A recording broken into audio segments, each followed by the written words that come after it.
Ayan guys, nandito tayo ngayon sa Barangay San Rafael, San Pascual, Masbate. Maliligo tayo ngayon guys, kasama ng aking pamilya. Ayan guys, ang aking mahal na asawa. Kaway-kaway dyan, mahal. O King.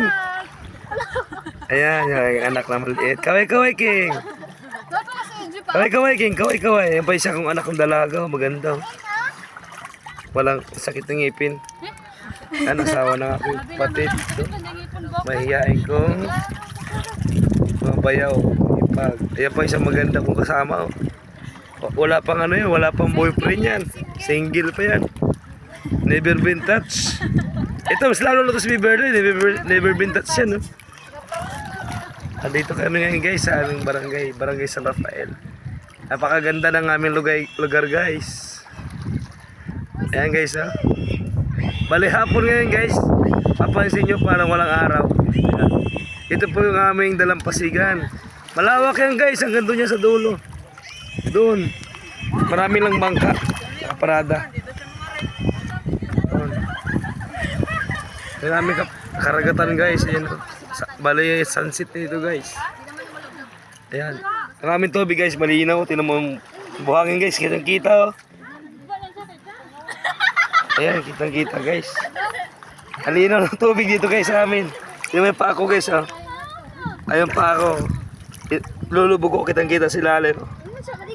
Diba? Sarap dito guys. Sana makapunta kayo mga hindi taga dito. Ayan o, ang linaw guys. Ayan guys. Alinaw dito guys. Ito. Libre ho rito guys sa amin.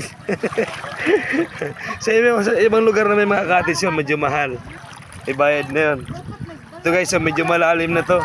Sa bahagi na to malalim na yan. Ayan aking mga kasama ko, mga pamilya ko yan. Ilublog din na rin, di man. Ayan guys, ito yung guys, bali ang bangka na to ay ang hanap buhay nito ay pamusit. Eh, may lambat yan guys, kasi sa kasalukuyan eh, nakadiskarga at mayroong buwan na yung buwan guys, kung nakikita nyo. Ayan. Pag tagdilim, pag walang buwan yan, yun yung bali, dyan niya arang kita. Ayan guys, guys, mga maliliit na bangka. Bali sunset na ngayon, ayan. Yan, sa mga taga Burias dyan. Ayan, shout out sa inyong lahat dyan. Ayan yung Sitio Kalubian, kung familiar kayo dyan. Yung unang pampang na yun, yan yung Tapahang Gamay, yung sa dulo Tapahang Dako. Ayan, sa dulo, alam niyo na yan. Sa mga taga Burias dyan. Ayan. Yung kabila na yun, papuntang Sitio Tapon, Karitan, ayun, Banakod, Kibilin, sa likod ng pampang na yun sa dulo. Ayan. At sa Kalauta naman guys, ayan, yan yung facing ground ng mga taga Barangay San Rafael. Ayan. At syempre ako guys, hindi magkapahuli sa lahat. Narito pong muli ang driver, sweet singer, busis ng kalsada. Ngayon ay busis ng karagatan. Ayan guys, ang aking anak, mahal kong dalaga na anak. Ayan.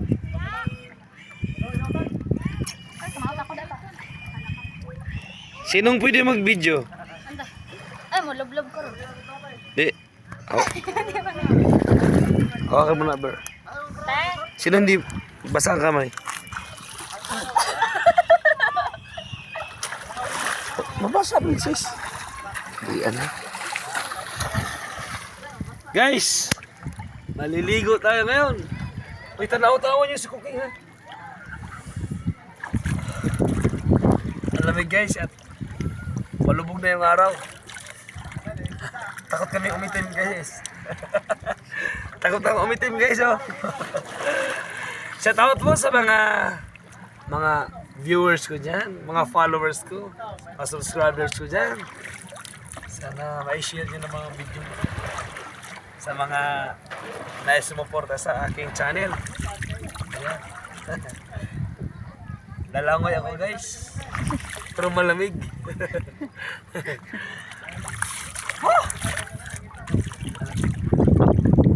Parang night swimming na rito guys. Maganda rito guys, pinaliligo mga bay. Bumabad alas 9 ng umaga. Katanghali. Ngayon guys, medyo ano kasi, inaabangan namin yung high tide eh. Kaya, yan.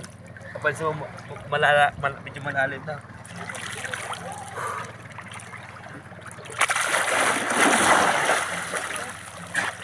Alamig guys. Sana andito kayo. Yan na. Lalangoy ako. Yan, sa punta ron. Yan. Lalangoy ako. Punta ron. Tara. Tara, langoy tayo.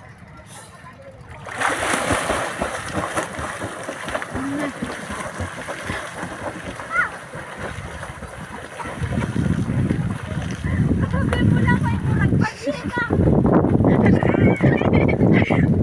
Mo nagpalina mo lang ko ikantuang. Balik!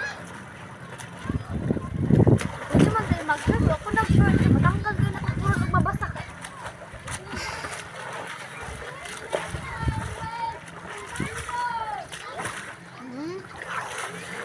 Ha? Ha? Ang saya-saya guys. Uy! Kahit Yan, nakakapagod. kanipis sa shirt.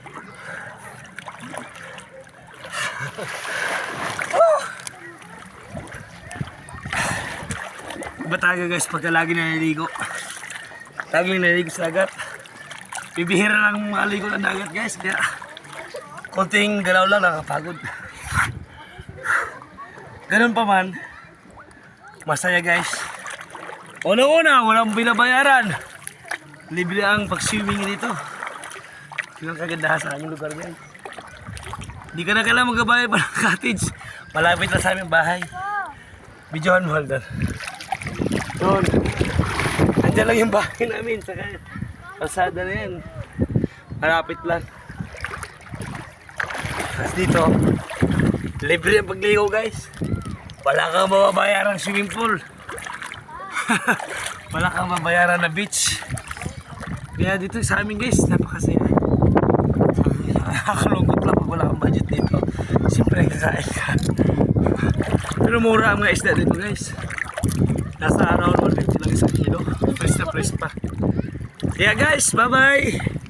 See you soon.